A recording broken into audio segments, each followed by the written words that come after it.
It's a while since last we spoke. Let's hope we don't leave it so long next time. If you recall, we left our intrepid adventurers in Sandrak Highmount's tower.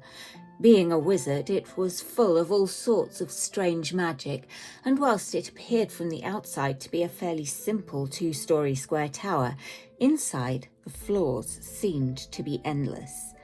Immeril, Gera and Alistair were in the basement with the corpse of a mimic, which had very nearly resulted in the corpse of Gera. He was badly injured, and the group decided to take a short rest after Gera poked the mimic with his sword, Dawnbreaker, attempting to loot the corpse. He was so close to death, having only 1 hit point, that he failed to find anything other than dead mimic. Immeril decided she was going to go up and thoroughly explore Kerrian's room, Kerrian being a half-elf wizard who came from the same town as Immeril had. She was eager to see if she could find any further information on her whereabouts or studies. Meanwhile, elsewhere in the same tower, a gnomish ranger named Merrick slowly came to consciousness. The last thing he recalled was standing in a room full of chests, which he and his companions, a half-orc named Korak and a human named Amare, had ransacked. He found himself alone, lying on a rug in a room with a mirror at either end, 4 braziers on either side glowing with magical green fire, a staircase leading up, and a staircase leading down. Curiously, he went and looked in the mirror at the top end of the room. The reflection he could see was of another room, looking out at the back of a simple wooden chair with a green brazier and 3 skulls with a faint greenish glow at the far end. His own reflection wasn't there. He cautiously approached the mirror at the bottom of the room and found himself once again looking through into the other room with the chair, but this time it was facing him, and at the far end. He could see there was another mirror on each side of the chair, and got a clearer view of the skulls, which revealed them to be animal skulls, the glow coming from the empty eye sockets.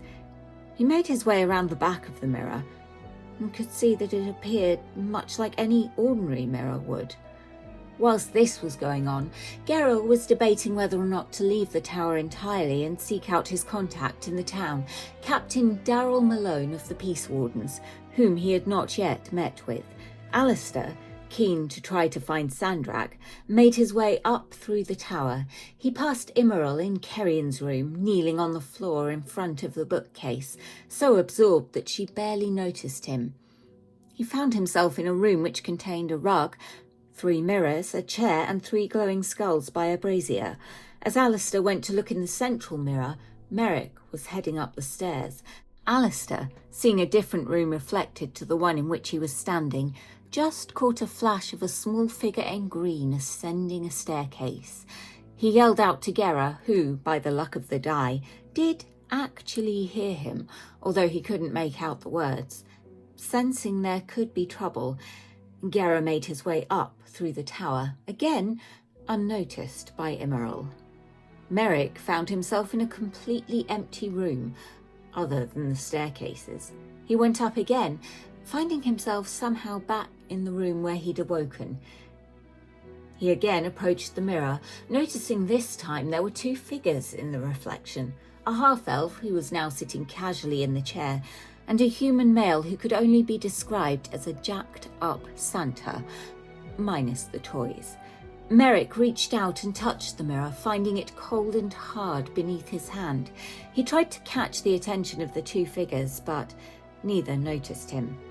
Whilst Alistair was chilling and debating whether or not to take a look at the copy of Wicked Wizards he had swiped previously, Gera was investigating the skulls. He could tell they were not fixed to the floor and that something inside them was emitting the glow, but there appeared to be no apparent life or danger.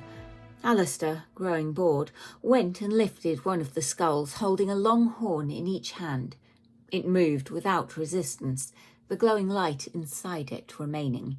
He carried it up to the mirrors and could see that the green glow was reflected back at him, but nothing else from the room he was standing in, just this view of another room, somewhere else. He tried hitting the mirror with the skull, which he did, giving Merrick a fright, as he too saw a green glowing orb moving towards him, though he could see the skull it was inside and the man holding it. The mirror hit by Alistair cracked, then seemed to slowly reform, the cracks sealing up. Merrick's mirror was undamaged, but remembering the 3 green orbs he had found in a lower part of the tower, he took one out. He could see it reflected in the mirror, and so could Gerra and Alistair. The 3 men noticed each other properly for the first time, but couldn't hear each other. After getting over their initial shock, it occurred to Gerra that the skulls were somehow the key, though he wasn't quite sure how they would function. Alistair turned his skull upside down and attempted to pry the orb loose. He could see that technically it should come out easily. In fact, it probably should have fallen out when he lifted the skull, but something was tethering it in place. He put the skull down in front of one of the mirrors facing the chair, then did the same with the other 2. Without warning, Merrick felt a tug and found himself sitting in the wooden chair in the room with Gerra and Alistair. He immediately raised his hands to show he meant no harm, and the 2 men interrogated him about who he was and why he was there. Merrick told them his name, that he'd been with 2 companions but found himself alone with no idea what had happened. He'd been asked by Captain Malone to investigate.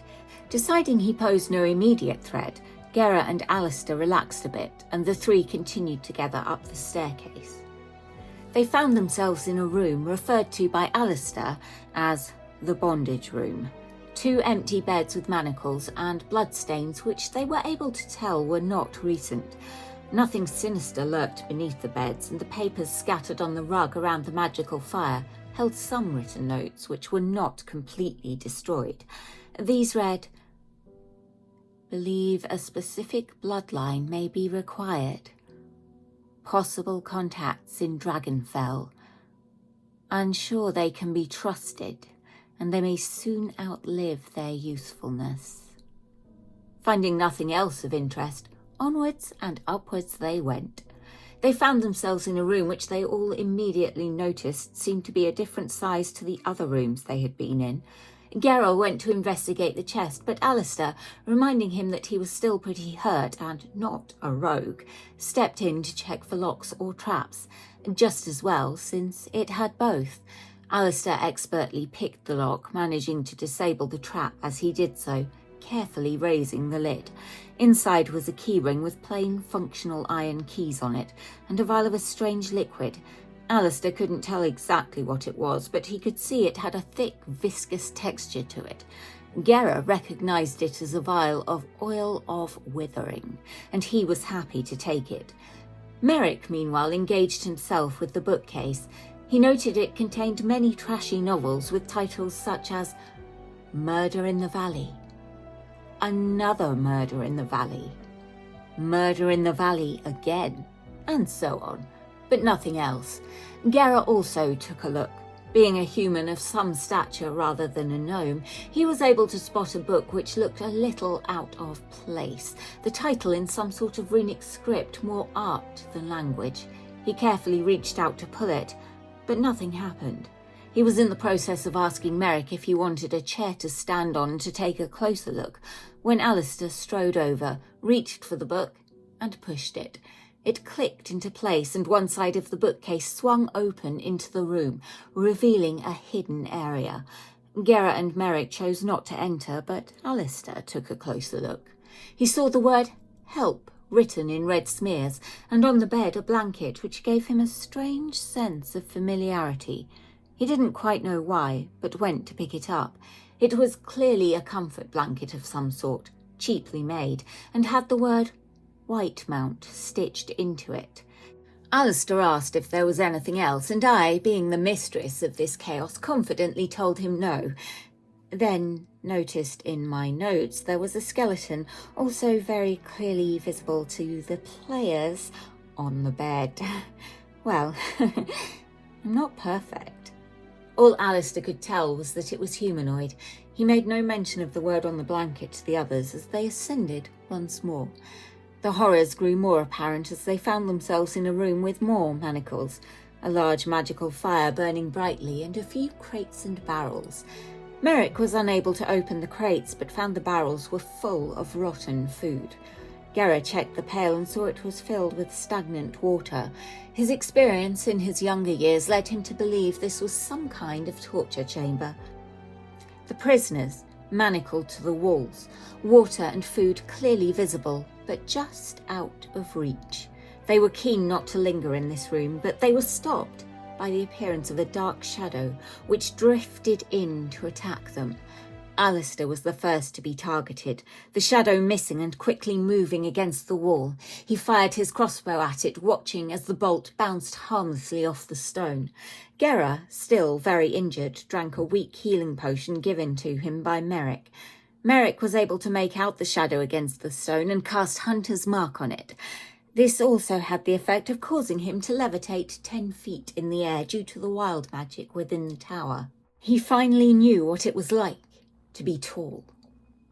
His arrow hit, not doing as much damage as expected, but certainly doing some. A second shadow emerged, this one going straight for Gera and hitting him, sapping his strength as well as dealing necrotic damage.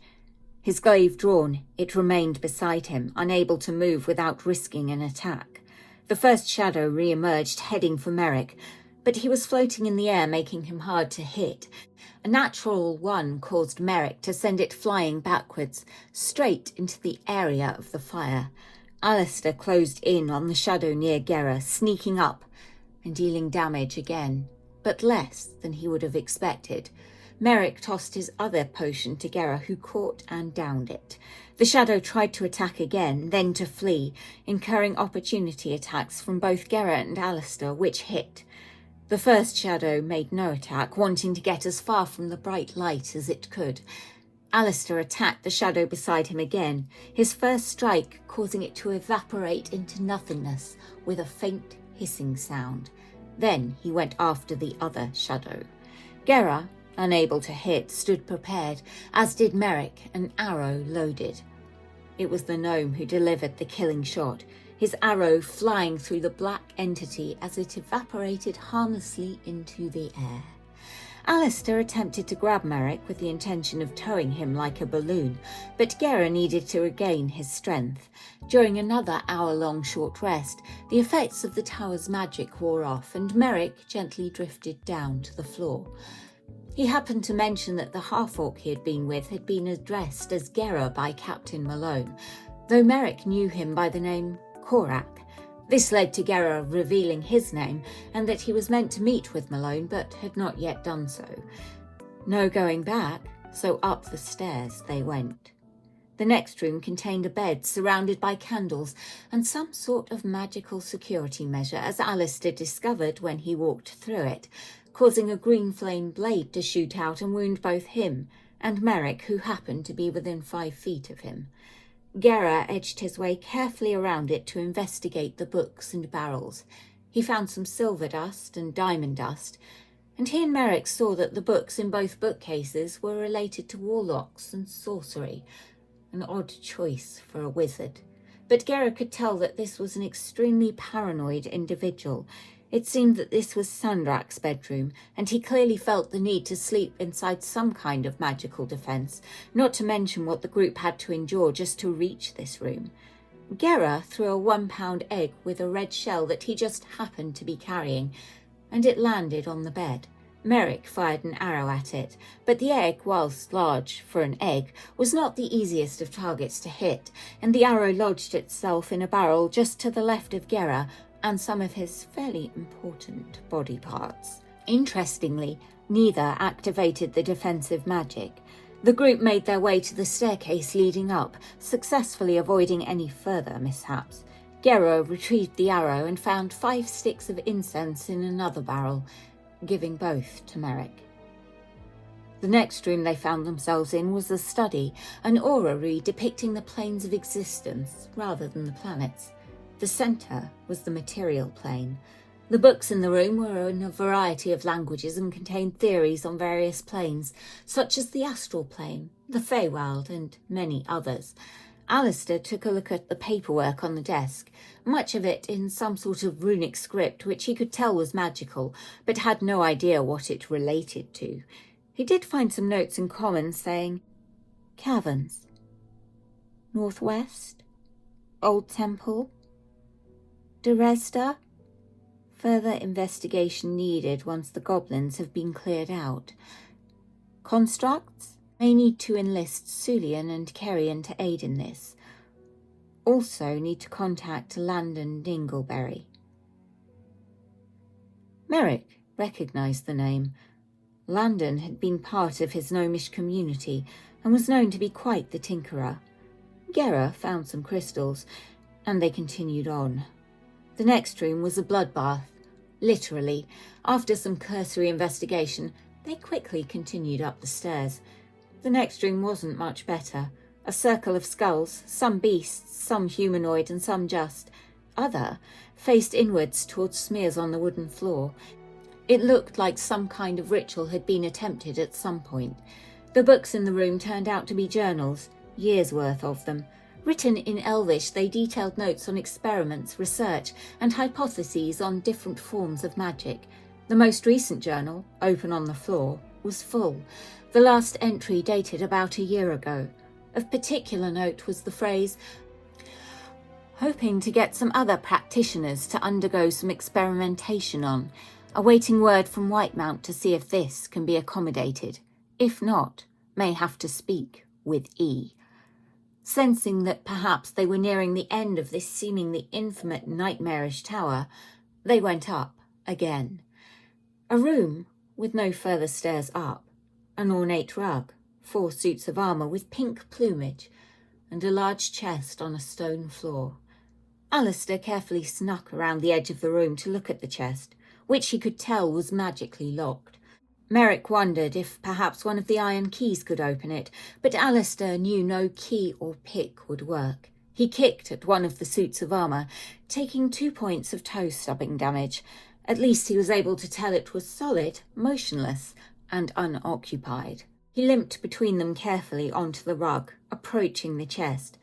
As he did so, he heard a slight creak, and one of the suits of armour had turned and swung at him with 2 swords.